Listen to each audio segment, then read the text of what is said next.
Sifat-sifat fisik kimia terkait parameter obat. Yang pertama ada kelarutan. Kelarutan merupakan kemampuan suatu obat untuk larut di dalam suatu pelarut tertentu pada kondisi tertentu.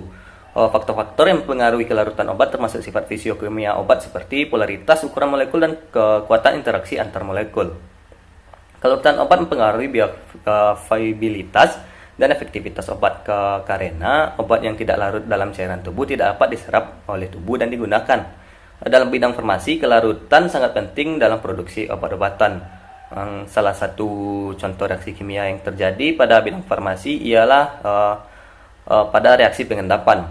Reaksi ini terjadi ketika dua atau lebih senyawa bereaksi dan menghasilkan produk yang kurang larut, yang kemudian mengendap. Dapat dilihat pada gambar di atas ini.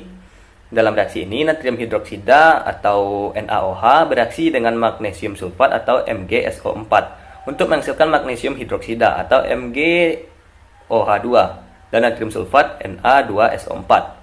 Magnesium hidroksida adalah obat yang digunakan sebagai antasida atau obat lambung biasa dikenal, atau gangguan pencernaan atau kelebihan asam lambung. Kelarutan magnesium hidroksida dalam air sangat rendah sehingga ia lebih mudah digunakan sebagai suspensi daripada sebagai larutan.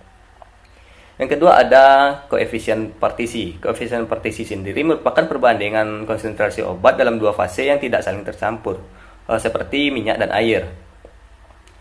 Koefisien partisi obat bergantung pada sifat-sifat fisiokimia obat dan pelarut. Misalnya, obat yang bersifat hidrofobik atau yang tidak larut dalam air akan lebih mudah larut dalam pelarut organik seperti minyak dibandingkan air tadi.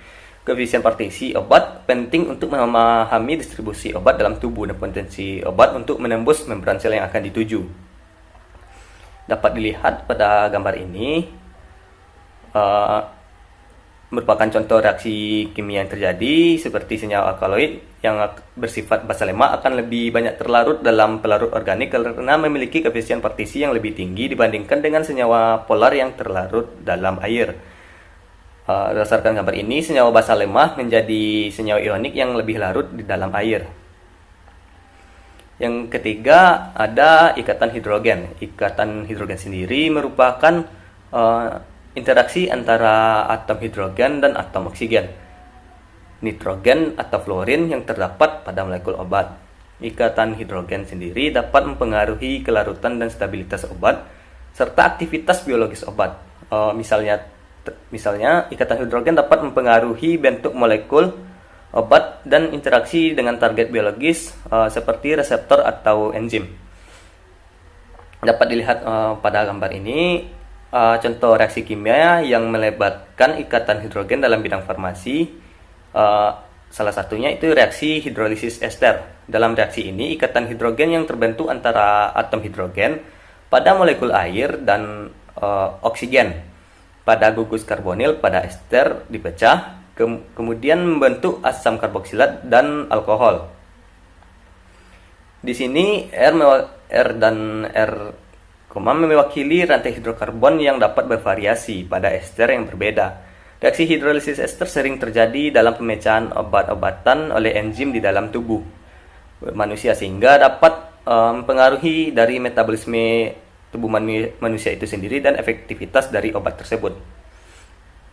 Yang terakhir ada kompleksasi.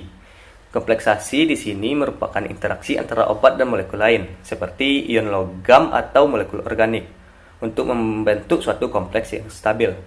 Kompleksasi dapat meningkatkan kelarutan obat dan meningkatkan stabilitas obat, serta mengubah aktivitas biologis obat.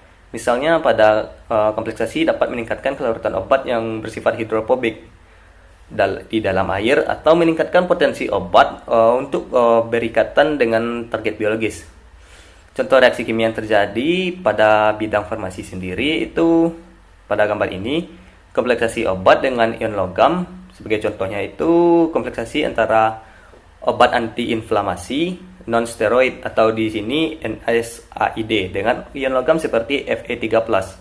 Dapat terjadi melalui ikatan koordinasi bisa dilihat pada struktur reaksi kimia ini.